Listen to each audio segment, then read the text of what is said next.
고린도후서 6장 신약성경 291쪽입니다.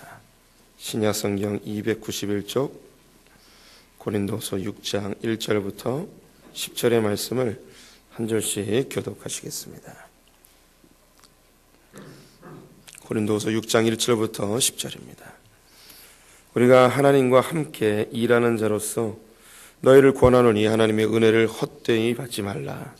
이르시되 내가 은혜 베풀 때에 너에게 듣고 구원의 날에 너를 도왔다 하셨으니 보라 지금은 은혜를 받을 만한 때요 보라 지금은 구원의 날이로다. 우리가 이 직분이 비방을 받지 않게 하려고 무엇이든지 아무에게도 거리끼지 않게 하고 오직 모든 일에 하나님의 일꾼으로 자천하여 많이 견디는 것과 환난과 궁핍과 고난과 매맞음과 갇힘과 난동과 수고로움과 자지 못함과 먹지 못함 가운데서도 깨끗함과 지식과 오래 참음과 자비함과 성령의 감화와 거짓이 없는 사랑과 진리의 말씀과 하나님의 능력으로 의의 무기를 좌우에 가지고 영광과 욕됨으로 그리했으면 악한 게의 아름다운 이름으로 그러했느니라.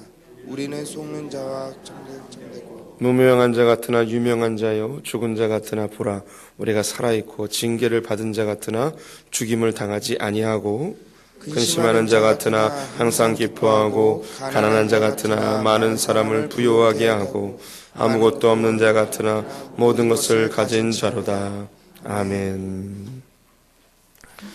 오늘 새벽에도 또 하나님께서 주실 놀라운 은혜를 기대합니다. 우리 강사 목사님 나오실 때에 우리 할렐루야로 기쁨으로 맞이하겠습니다. 할렐루야.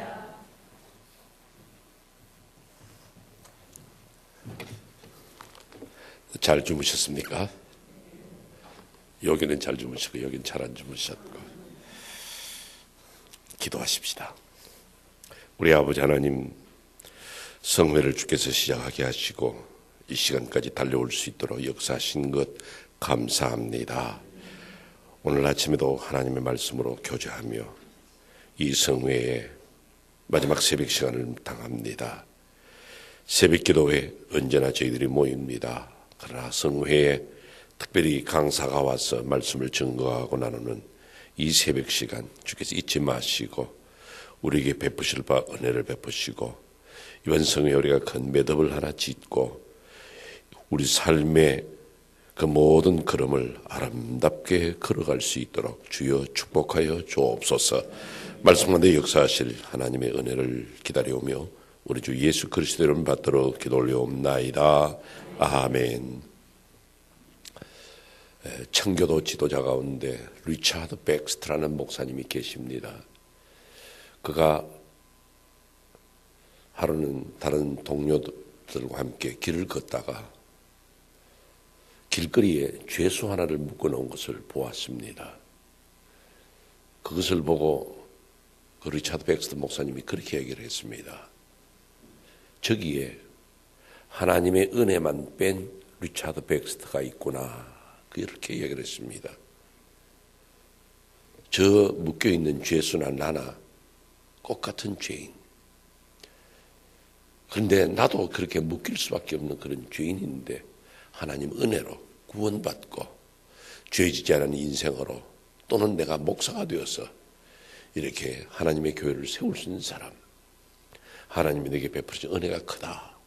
그렇게 고백을 했다고 합니다. 사실 우리도 하나님 은혜가 아니면 어떻게 쓰겠습니까? 하나님의 은혜라는 단어를 우린 참 많이 씁니다. 때로는 우리 동료들에게 이야기합니다. 권사님, 나 이번에 참 길 나갔다 큰일 날 뻔했어요.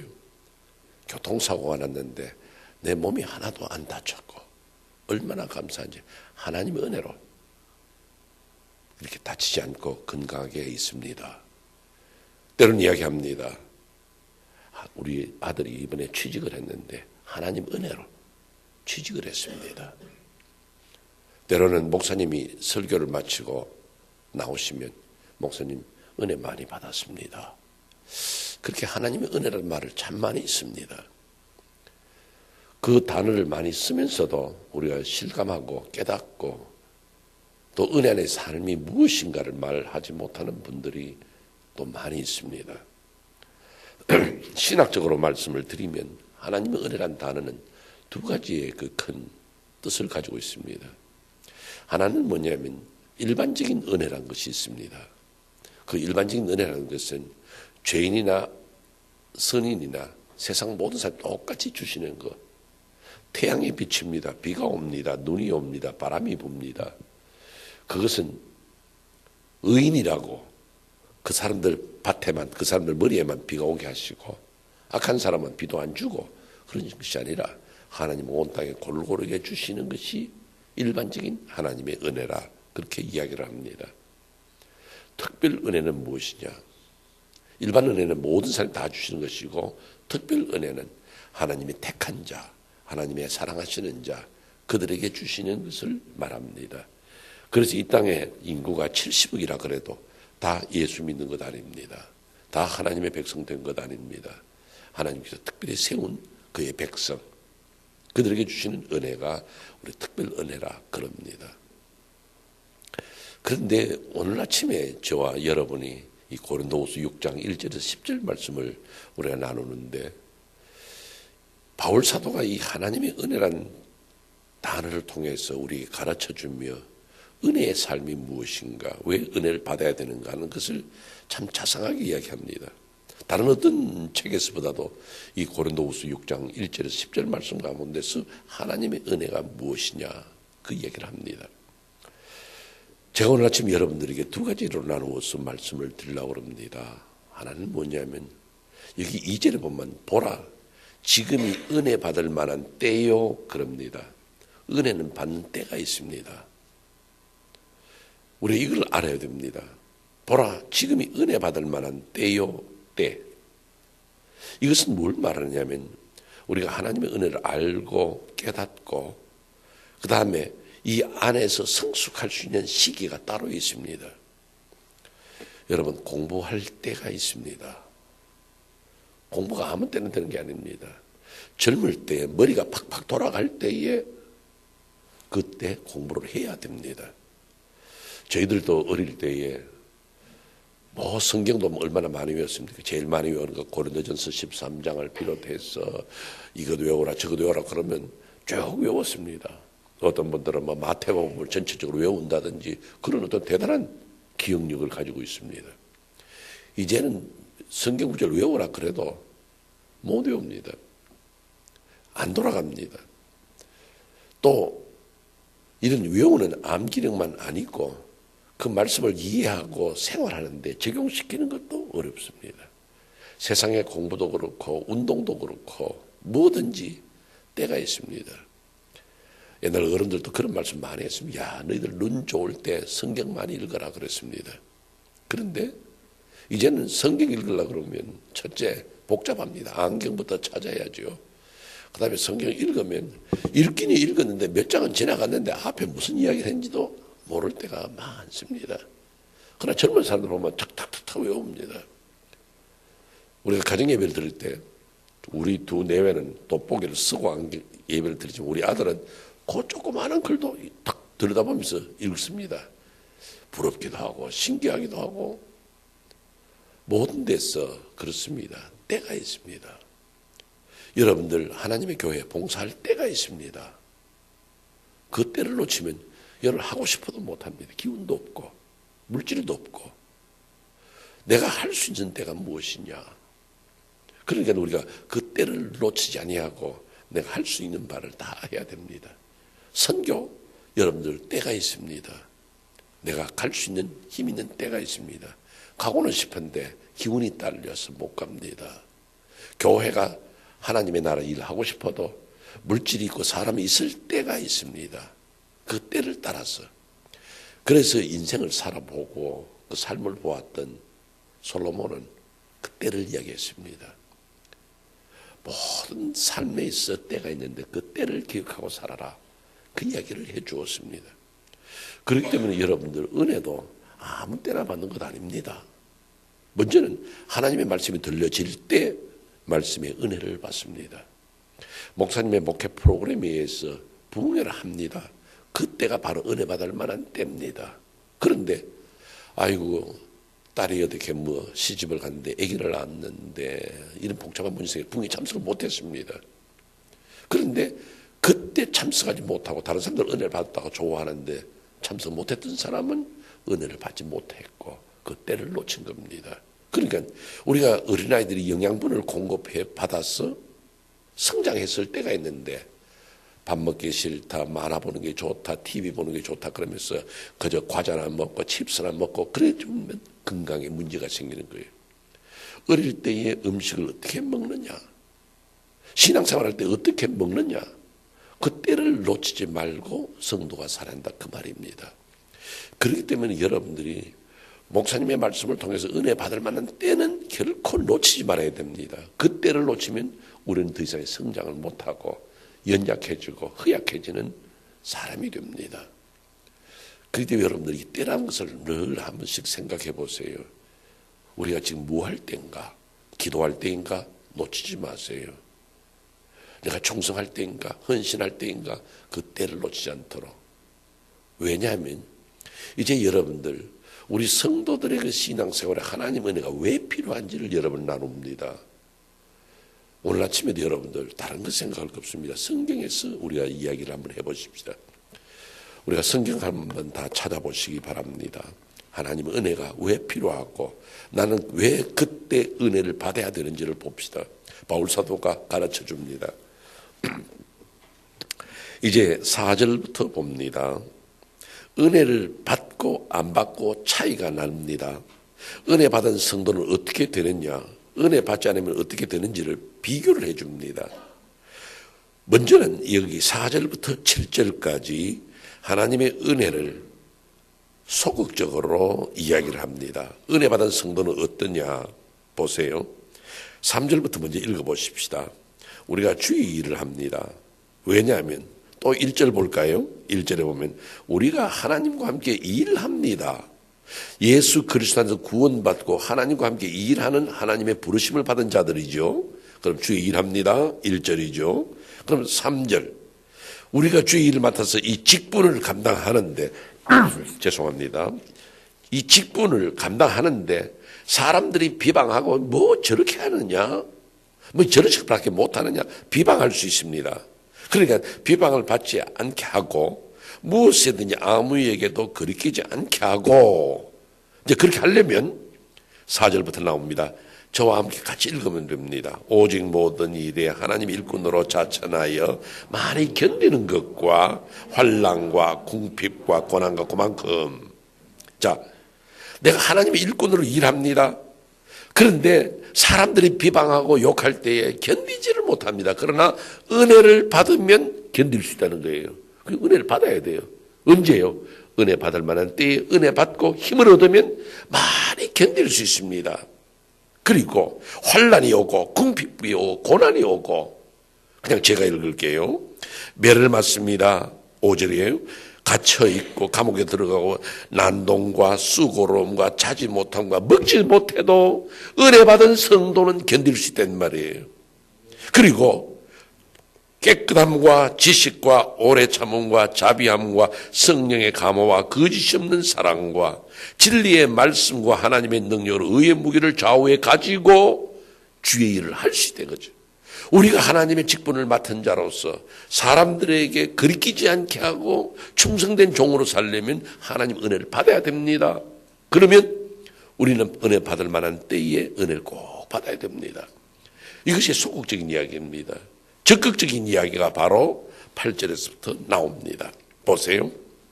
영광과 욕됨으로 그러했으며 악한 이름과 아름다운 이름으로 그러했느니라.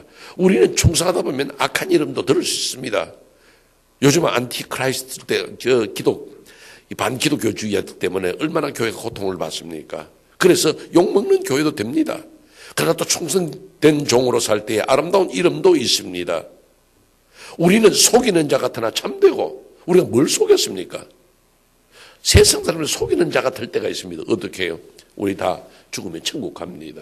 가봤나? 못 가봤습니다. 그러나 우리는 갔다고 믿습니다. 간다고 믿습니다. 그럴 때에 속이는 자 같습니다. 그러나 우리가 진실을 이야기하고 바르게 이야기해 주는 겁니다. 그것이 바로 은혜 받은 자의 간증이요, 은혜 받은 자의 삶입니다. 우린 저 천국을 믿고 삽니다. 속이는 자 같으나 참되고, 그 다음 무명한 자 같으나 유명한 자요. 무디 같은 목사님은요, 초등학교밖에 못 나왔습니다. 근데 그가 예수 믿고 은혜 받고 난 다음에 세계적인 부흥사가 됩니다. 먼저는 은혜를 받아야 돼요. 은혜 받으면 작은 사람도 큰 사람이 되고, 못 가진 자 같으나 가진 자가 되고. 그래서 계속 이야기합니다. 보라, 우리가 살아있고 징계를 받는 자 같으나 죽임을 당하지 아니하고. 이제 10절 말씀 중요합니다. 근심하는 자 같으나 항상 기뻐하고, 가난한 자 같으나 많은 사람을 부유하게 하고, 아무것도 없는 자 같으나 모든 것을 가진 자로다. 아멘. 자, 보세요. 은혜 받은 성도가 어떠냐? 무명한 자 같으나 유명한 자가 되고, 아무것도 없는 것 같은데 그는 가진 자처럼 든든하게 삽니다. 저 사람은 어떻게 저렇게 행복할까? 항상 근심하는 것 같은 그런 집인데도 기뻐하고 삽니다. 어떻게? 은혜 받고 나니까 슬픔 많은 이 세상도 천국으로 화도다. 성도의 삶이 바로 그겁니다. 그 은혜를 받아야 돼요. 제가 첫날 저녁부터 말씀하는 이 모든 것이요, 여러분 이렇게 이해하시면 됩니다. 한 개의 설교입니다. 이것을 제가 5번 나누어서 말씀하는 거예요. 제가 첫날 말씀드린 것이 바로 이유가 있는 겁니다. 우리가 시대를 보고 살자. 이 시대를 볼 때에 이 시대를 살아가는 내가 어떤 마음의 상태로 사느냐, 그 시선이 있어야 됩니다. 신앙자의 눈으로 볼 것인가, 세상 사람의 눈으로 볼 것인가 구분하자 그랬잖아요. 그럼 세상 사람의 눈이 아니라 그리스도인의 눈으로 볼 때 나는 누구냐는 거죠. 아, 이건 왜 이렇게 그리 허리에 섰느냐가 아니라 내가 안경을 끼고 있느냐, 이거 먼저 밝혀야 되거든요. 그래서 어제 새벽에 드린 말씀, 나를 보니까 이가봇 하나님의 영광은 떠나고 하나님은 안 계시는 내 삶이 아닌가. 그래서 어제 아침에 하나님을 회복하자는 거예요. 하나님을 회복하고 난 다음에 보니까 이제는 내가 어떤 사람이 되어야 될 것인가, 이것이 어젯밤 설교예요. 내가 죽고 그리스도가 존귀 되고 나는 포도주로 변화되어서 남을 변화시키는 삶을 살자. 대단한 결심이에요. 그런데 그것이 내 힘으로 안 됩니다. 내가 아무리 발버둥질 치고 이 시대의 귀한 일꾼이 되겠다, 주의 나라를 세우겠다, 내 가정을 살리겠다, 이건 내 힘으로 안 돼요.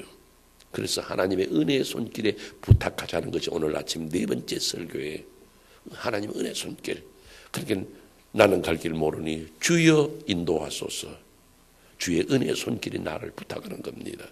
그렇기 때문에 오늘 아침에 하나님이 은혜를 주실 때에 충만히 받으시기를 바랍니다. 깊이 있게 깨달으시기를 바랍니다. 왜요? 그러면 여러분의 가정을 지킬 수 있습니다. 그러면 충성할 수 있습니다. 아무것도 없어도 하나님 앞에 바칠 수 있고 헌신할 수 있는 거. 그렇기 때문에 은혜를 받아야 된다. 2번째 말씀을 드립니다. 이제는 1절로 다시 돌아갑니다. 하나님의 은혜를 헛되이 받지 말라. 저는 이 말씀을 읽을 때마다 너무 의아했습니다. 그게 무슨 말인가? 여러분, 하나님 은혜가 필요합니까? 필요하지 않습니까? 필요하죠. 그런데 하나님 주시면 받겠습니까? 안 받겠습니까? 이분들은 참 이상해. 인천 사람이라서 그런지 캐나다 사람들은 대답 잘하는데요. 여러분, 하나님 은혜를 주시면 받겠습니까? 안 받겠습니까? 저는 보따리 들고 다니면서 받겠어요. 몇 자루를 가지고 다니면서 하나님 은혜 주세요, 여기 담아주세요, 저기 담아주세요 하겠어요. 그런데 바울 사도가 하나님 은혜를 헛되이 받지 말라 그래요. 다시 말을 바꾸면 하나님 은혜를 헛되게 받는 사람이 있다는 거예요. 여러분들이 바로 그렇고 제가 그랬어요. 하나님 은혜를 헛되이 받지 말라니. 왜? 하나님의 은혜를 받으면 무명한 자 같으나 유명한 자예요. 얼마나 감사한 일이에요. 사실 저도 생각해 보면요, 저 캐나다에 사는 그 시골 목사인데 어느 누가 날 알아줘요. 제 동창이 몇 명 있다고, 한국교회가 날 알아서 한국에서 부흥할 수 있도록 이렇게 길 열어주시고 무명한 자가 유명한 자가 된 사람이에요. 그럼 제가 뭘 가지고 있겠어요? 근데 저는 늘 감사하고 풍요하게 살거든요. 그리고 그것이 바로 은혜인데, 은혜 하나 있어 용감하게 살 수 있는데 은혜 주신다는데 내가 왜 안 받아요? 보따리 들고 다니면서 더 큰 보따리 들고 다니면서 봤죠. 그런데 바울서도 이 1절 말씀으로 지적하는 것은 하나님은 헛되이 받고 있다 이 말이에요. 그래서 오늘 아침 여러분에게 가르쳐 줍니다. 하나님 은혜를 헛되이 받지 말라. 보세요.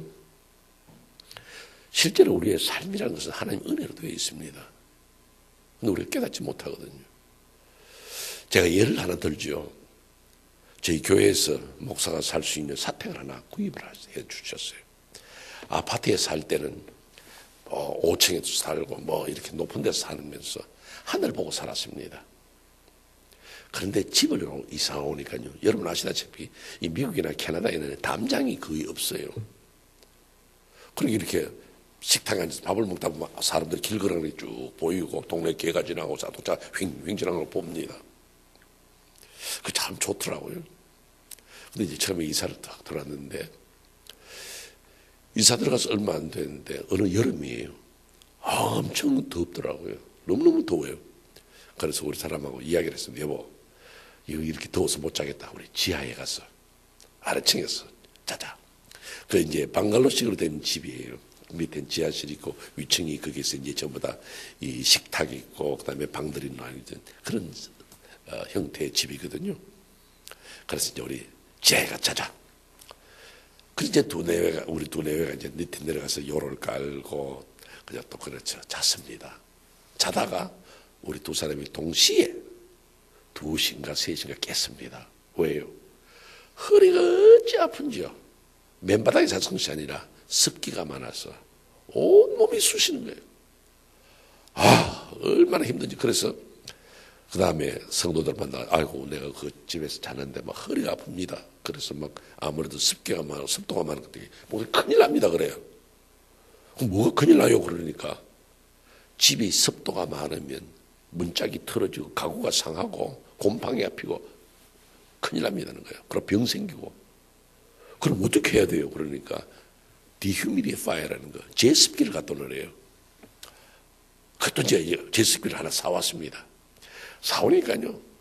여러분 제습기 원리 아시죠? 바람개비가 빙빙빙 돕니다. 그럼 이쪽에 있는 습기 있는 바람을 빨아다녀요. 그럼 여기에 암모니아수 같은 들어간 코일이 있습니다. 거기에 습기가 있는 공기가 딱 닿으면요. 거기에 습기가 있는 그것이 마치 그릇에 물을 담으면 여름에 바깥으로 물이 생기잖아요.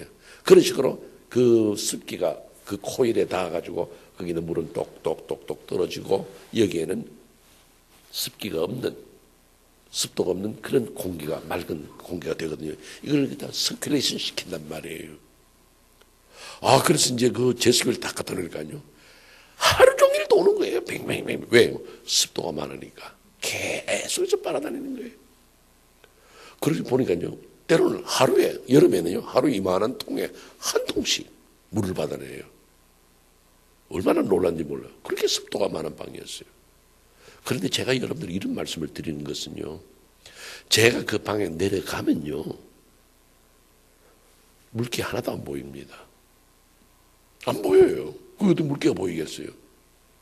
그런데 제습기만 갖다 놓으면 물을 받아냅니다.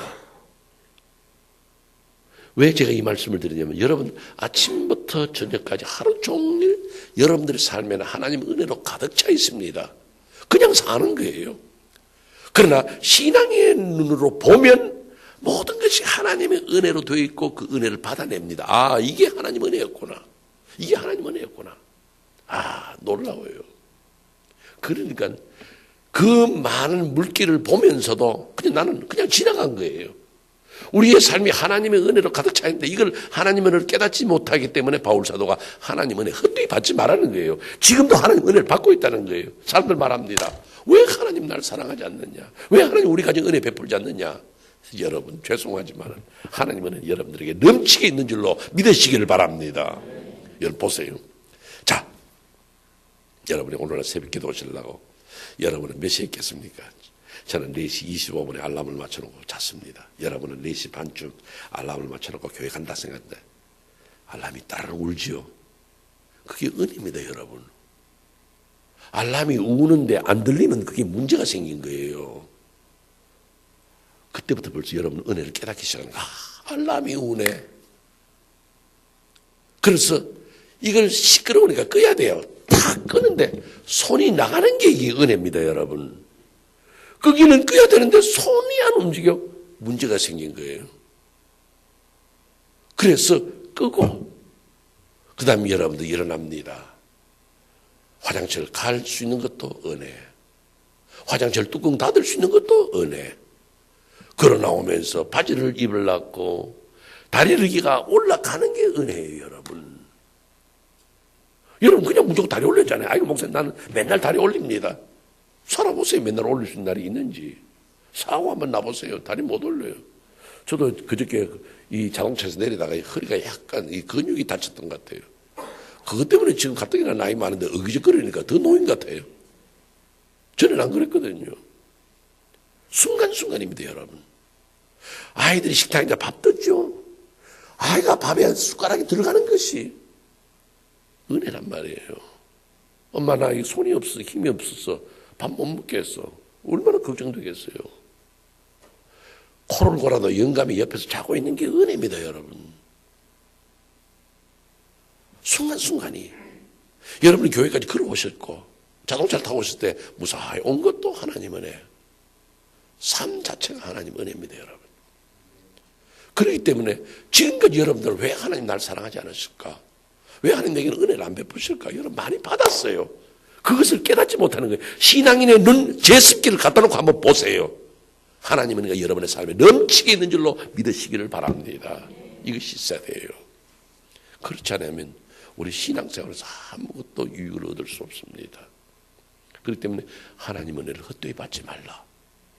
그렇기 때문에 여러분들 하나님은 늘 날 사랑하시고 나는 지금도 항상 슬퍼하는 것 같으나 기뻐하고 괴로워하는 것 같으나 감사하고 나는 사람들이 볼 때는 왜 저렇게 사느냐 했지만 내 마음에 있는 기쁨 참된 이 평안은 어느 누구와도 바꿀 수 없고 비교할 수 없는 것. 주께서 내게 은혜를 베푸셨다. 그렇게 받아들이는 거거든요. 그렇게 받아들이시겠습니까? 여러분은 오늘 새벽에 들었지만 죄송하죠. 오늘 새벽에 이 말씀 못 들은 사람은 그 때를 놓친 거예요.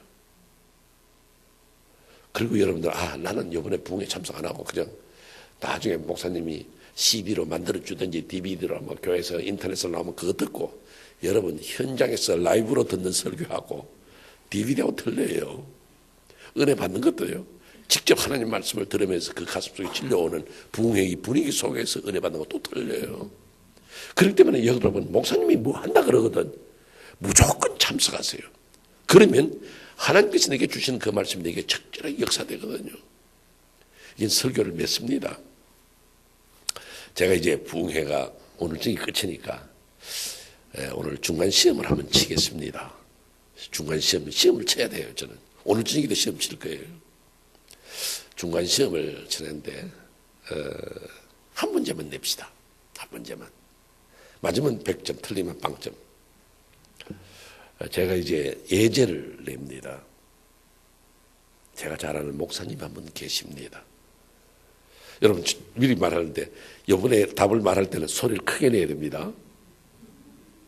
그래야 또 이제 뭐 틀릴까 싶어서 얼버무려서 이렇게 하지 말고요. 예제. 제가 잘 아는 목사님 한 분 계십니다. 그 목사님 참 너무나도 유능하고 똑똑하고 훌륭한 분이에요. 참 그와 같이 훌륭한 목사님 없어요. 난 누구에도 비교할 수가 없어요. 공부도 많이 했고요. 대단한 분입니다. 선교에 열정이 있었어요. 선교도 참 많이 했어요. 그런데 그 목사님에게서요 지병이 있습니다. 확실하게 이야기를 안 해서 제가 병을 모르는데요. 그분이 그 병 때문에 굉장히 고민을 했습니다. 여러분도 그렇잖아요. 우리가 예수를 열심히 믿고 싶어도 몸에 병이 들어서 교회를 못 나오면 여러분 얼마나 힘듭니까? 가서 말씀 듣고 싶은데 쓰러져 있고 목사가 때로는 설교하다가 강단에서 쓰러질 때도 있고 그 목사님 너무너무 힘들었습니다. 그래서 하나님 앞에 참 기도를 많이 했습니다. 하나님, 나 정말 내 일생을 바쳐서 주를 위해 살고 싶은 것이 제 소망입니다. 난 정말 예수밖에 없습니다. 내가 돈을 벌려고 그랬겠습니까? 내겐 다른 낙이 없습니다. 내겐 오직 예수밖에 없습니다. 주님, 내 병 좀 고쳐주세요. 그렇게 하나님 앞에 늘 기도했는데요. 때로는 작심을 하고 기도했습니다. 그런데도 하나님이 기도 응답을 안 하셨어요. 그 목사님 병 그대로 가진 채 살았습니다. 그 병 때문에 너무 고통당했거든요. 그분을 생각하면 여러분들에게 그걸 한번 묻고 싶은 거예요. 이제 예제입니다. 질문입니다. 제가 잘 아는 그 목사님, 그분에게 하나님 은혜가 있습니까? 없습니까? 없습니까? 있어요? 있습니까? 기도 응답이 안 됐는데요? 병이 그대로 있는데요? 하나님 은혜 있습니까? 하나님 은혜 있습니까? 아리까리 안 합니까? 제가 누구 이야기를 들었냐면 바울사도 이야기를 들은 거예요. 바울사도는 누구보다도 능력 있고 예수에 알았고 헌신의 삶 살았고 그에게는 살든지 죽든지 내 몸에서 그리스도만 존귀하는 그런 꿈을 가졌던 목사님이에요. 선교 열정으로 복음에 살았습니다. 그러나 그의 몸에 가시가 있었어요. 하나님 앞에 간절히 기도했습니다. 근데 하나님 응답 안 하세요. 병 그대로 있어요. 하나님께서 뭐라고 말씀하지요? 내 은혜가 네게 족하다는 거예요. 놀라운 말씀이에요. 여러분들은 기도해놓고 응답만 안 되면 하나님 날 버렸다. 하나님 은혜가 내게는 없다. 내가 저 자식 위해서 얼마나 기도했는데 하나님 안 들어주시더라. 저놈이 내 가시인데 안 뽑아주시더라. 하나님 뭐라 하신지 아세요? 내 은혜가 네게 족하다. 받아들이라는 거예요. 이것이 바로 하나님 은혜를 깨닫는 비결입니다, 여러분. 모든 것이 하나님 은혜로 되어 있고 나의 삶은 모든 것에서 하나님 은혜가 충만하다, 감사하다, 찬송하는 여러분 되어 보시기를 바랍니다. 얼마나 하나님이 여러분을 사랑한지 아세요? 자식을 죽이기까지요. 어느 날 새벽에 제가 교회를 가려고 떠났는데 저는 아이들 어릴 때부터 새벽 기도에 갈 때 꼭 아이들 방에 한 번씩 들릅니다. 그래서 새놈 다 이렇게 머리에 손을 내서 잠깐 기도해주고 제가 교회를 가거든요. 근데 어느 날 새벽에 제가 기도해주고 우리 아들 방에 우리 아들 기도해주고 나오는데요. 들어가 보니까요. 이놈이 뭐 어디 가서 큰 노동판에서 일하다 왔는지 이분은 저쪽에 가 있고 내 활개를 치고 이렇게 자는데요. 아이고 이게 내 아들이라고 자식이라고 하면서 가서 다시 이불을 덮어주고 기도해주고 나오는데 문턱을 딱 건너오는데 하나님께서 내게 말씀하십니다. 김 목사, 예, 나는 참 하나님 한 번씩 물을 때마다 내가 겁이 나요. 너 저거 네 아들 사랑하느냐 그래요. 그럼요. 제 아들 사랑하니까 들어와서 기도도 해주고 사랑하죠. 잠깐이에요. 그때 주께서 네가 사랑하는 제 아들 이름이 모세예요. 모세.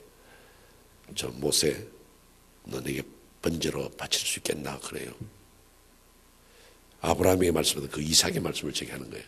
제가 아들을 너무 좋아해서 그랬는지 네 사랑하는 아들 저 모세 내게 바칠 수 있겠냐 그래요. 여러분 아시는 것처럼 번제로 드린다는 거예요.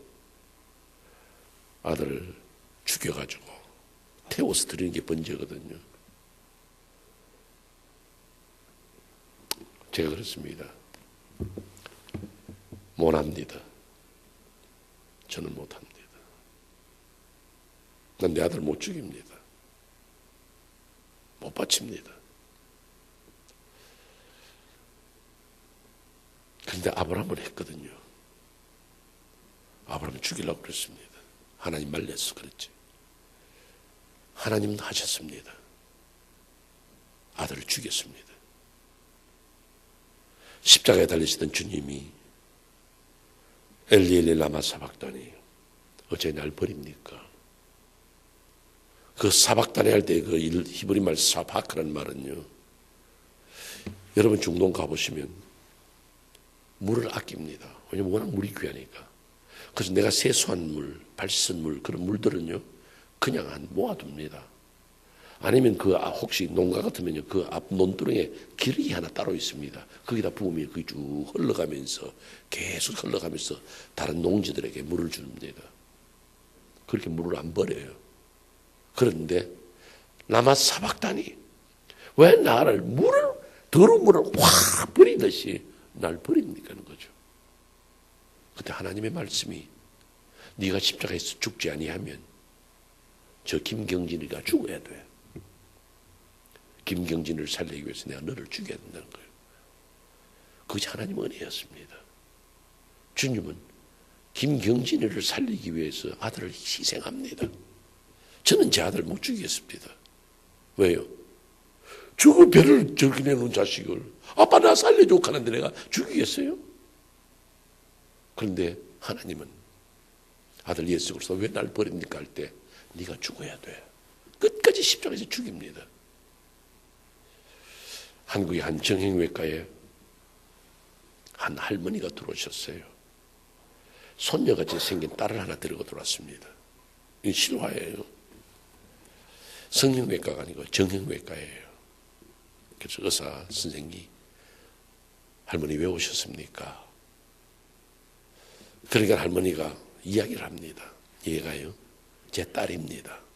꼭 손녀같이 나이 차이가 엄청나게 많은 처녀아이를 데리고 들어와서 내 딸이라는 거예요. 그랬어요. 내가 오래전에 이 아이가 조그만할 때 저 이 아이를 데리고 제 친정으로 간 적이 있습니다. 오래간만에 친정에 가서 부모님들 만나 뵐 때 어찌 좋은지 어찌 간. 그래서 옛날에 같은 뭐 시집살이했던 이야기 이런 이야기 저런 이야기 막 하는데 갑자기 밖에서 소리가 나더라는 거예요. 그래서 놀라서 뛰어나가 보니까 이놈이 그 농기구에서 장난치듯 놀다가 이 손가락 4개가 다 잘라진 거예요. 그래서 놀래서 아이를 안고 피투성이 된 아이를 안고 떨어진 그 손가락 4개를 쥐고 병원에 가서 이 손가락 4개를 다 붙인 거예요.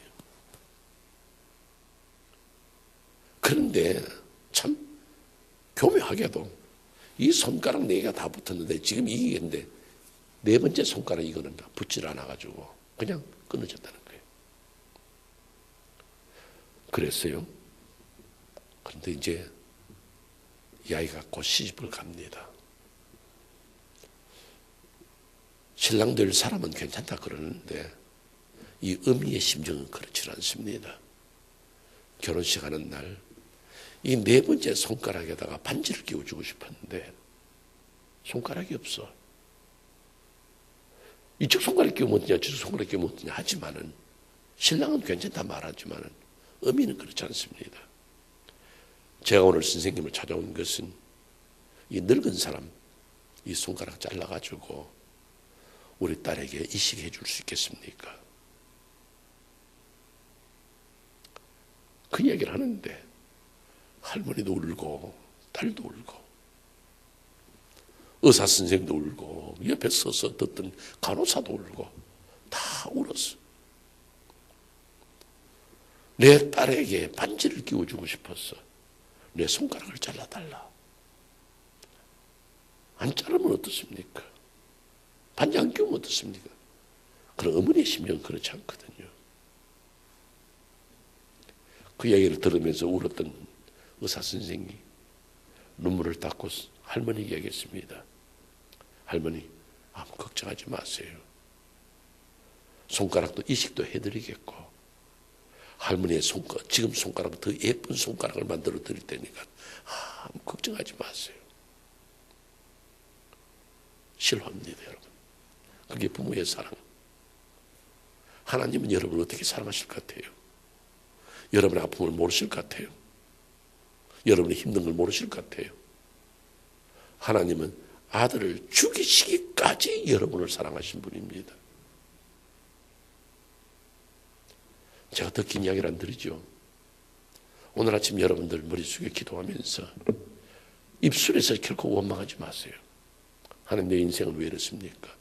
나 참 속상합니다. 억울합니다. 답답하지 마시고 찬양하라 내 영혼아, 찬양하라 내 영혼아. 내 속에 있는 것들을 다 찬양하라. 감사하다.